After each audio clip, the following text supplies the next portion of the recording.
इसकी classic story और रामायण की कथा लोगों के सामने लाने का अंदाज आज भी लोगों को बहुत ही ज्यादा पसंद आता है। सिर्फ भारत में ही नहीं बल्कि विदेशों में भी इस धारावाहिक को कई अलग अलग भाषाओं में डब करके भी दिखाया गया है। इसमें काम करने वाले कलाकारों की दिल को जीत लेने वाली एक्टिंग वाकई में कमाल के थे।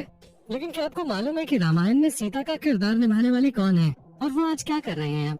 या फिर इस धारावाहिक में राम और लक्ष्मण के किरदार को निभाने वाले लोग आज किस मकाम पर हैं? आज की इस वीडियो में हम आपको हर एक चीज के बारे में बताएंगे। बस वीडियो में हमारे साथ इसी तरह बने रहें। आइए दोस्तों, सबसे पहले बात करते हैं भगवान राम और माता सीता के चहेते हनुमान जी के, जिनका किरदार और किसी ने नहीं बल्कि भारत के सबसे ताकतवर शख्स कहे जाने वाले दारा सिंह ने निभाया था। इन्होंने न केवल टेलीविजन के लिए बल्कि असल जिंदगी में भी अपनी ताकत का लोहा मनवाया था। महाबलशाली हनुमान के रोल के लिए भला दारा सिंह से बेहतर विकल्प कौन हो सकता था? उस वक्त दारा सिंह बहुत ही ज्यादा लंबे चौड़े हुआ करता था। हालांकि इस धारावाहिक में काम करने से पहले दारा सिंह कई सारी पंजाबी और हिंदी फिल्मों में काम कर चुके थे। इसके अलावा इन्होंने तमिल, तेलुगु और मलयालम फिल्मों में भी काम किया था। इतना ही नहीं, दारा सिंह कॉमनवेल्थ गेम्स में चैंपियन भी रह चुके थे। इनके आगे बड़े बड़े धुरंधर भी पानी मांगते थे। दारा सिंह ने 500 से भी ज्यादा प्रोफेशनल फाइट्स लड़े थे। पर साल 1983 में दारा सिंह ने कुश्ती छोड़ दी थी और फिर उसके बाद इन्होंने फिल्मों में काम करना शुरू कर दिया। साल 1954 में इन्हें रुस्तम हिंद और साल 1966 में रुस्तम पंजाब का अवार्ड भी मिला। साल 2003 से लेकर 2009 तक दारा सिंह ने राज्यसभा का सदस्य बनकर पॉलिटिक्स में भी काफी काम किया। और साल 2012 में दारा सिंह हम सभी को अलविदा कह के चले गए। दोस्तों, अब बारी आती है रामायण के सबसे अहम किरदार के, जो और कोई नहीं बल्कि भगवान राम है, जिनका किरदार अरुण गोविल ने निभाया था। इन्होंने अपने अभिनय करियर की शुरुआत 1977 से की थी। अरुण गोविल ने रामायण से पहले विक्रम बेताल धारावाहिक में मुख्य किरदार विक्रम का रोल किया था। इतना ही नहीं, विक्रम बेताल धारावाहिक में काम करने वाले लगभग सभी लोगों ने रामायण धारावाहिक में भी काम किया। जिनके पहले धारावाहिक को लोग देखते तो जरूर थे, लेकिन उन्हें असल पहचान रामायण धारावाहिक से ही मिले। अरुण गोविल की एक्टिंग इतनी ज्यादा जबरदस्त थी कि लोग उन्हें अपना भगवान मान लिया करता था। रामायण धारावाहिक के बाद अरुण गोविल ने कई और धारावाहिकों में काम किया, जैसे कि लव कुश, जो कुछ और नहीं बल्कि रामायण का ही अगला भाग था, जिसमें राम के पुत्र लव कुश के बारे में बताया गया था। हालांकि इसके बाद भी अरुण गोविल ने और कई सारे प्रोजेक्ट्स किए, पर जो कामयाबी और शोहरत उन्हें रामायण धारावाहिक से मिले वो कहीं और से उन्हें कभी नहीं मिले। रामायण के खत्म होने के इतने साल बाद भी आज भी जब अरुण गोविल घर से बाहर निकलते हैं तो लोगों के दिमाग में एक पल के लिए भगवान श्री राम की छवि घूमने लगते है। और ऐसा हो भी क्यों ना, ये धारावाहिक केवल एक धारावाहिक नहीं था बल्कि लोगों की आस्था, उनका विश्वास, सब कुछ इससे जुड़ा था, जो अभी भी बरकरार है। आइए दोस्तों, अब बात करते हैं रामायण धारावाहिक के सबसे उग्र और प्यारे किरदार के बारे में। हम बात कर रहे हैं लक्ष्मण के, जिनका किरदार सुनील लहरी ने निभाया था। सुनील लहरी को ये किरदार बहुत ही अनोखे तरीके से मिला था। असल में पहले ये किरदार किसी और को दिया गया था, लेकिन जब उस कलाकार ने ये किरदार करने से इनकार कर दिया तब इस किरदार के लिए सुनील लहरी का चयन किया गया। वैसे हम तो उस शख्स के बारे में सोच रहे हैं जिसने इस किरदार को ठुकरा कर अपने पैरों पे कुल्हाड़ी मारे थे। भले उसे क्या पता था कि आने वाले समय में ये धारावाहिक इतना ज्यादा मशहूर हो जाएगा।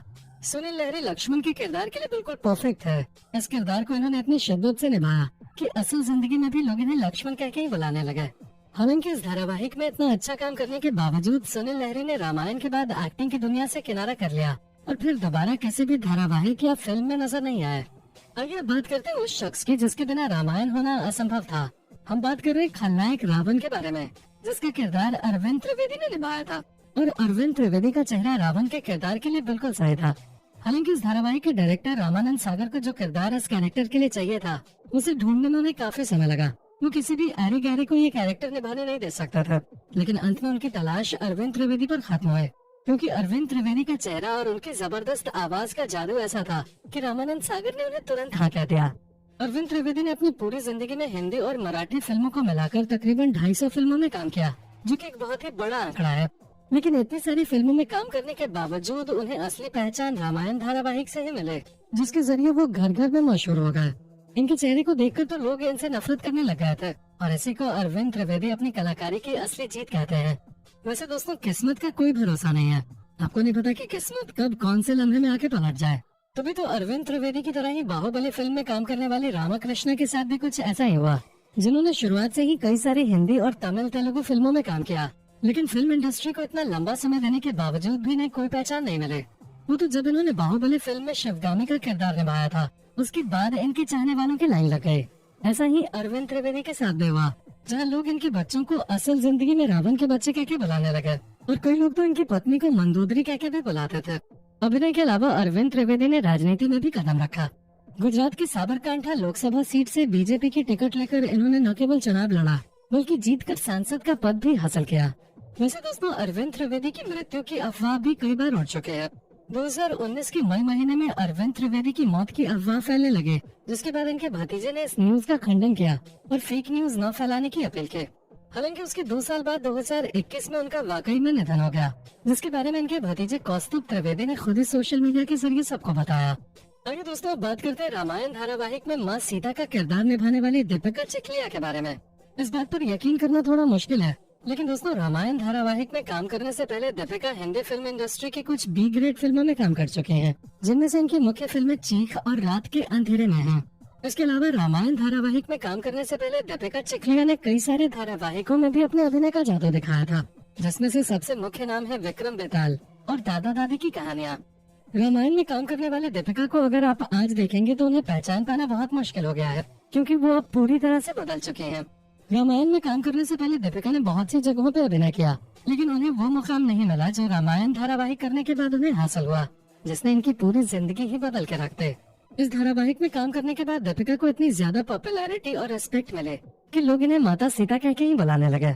आलम तो ये हो गया था कि इनसे अधिक उम्र के लोग भी इनके पैर छूकर इनसे आशीर्वाद लेने के लिए लाइन लगाते थे।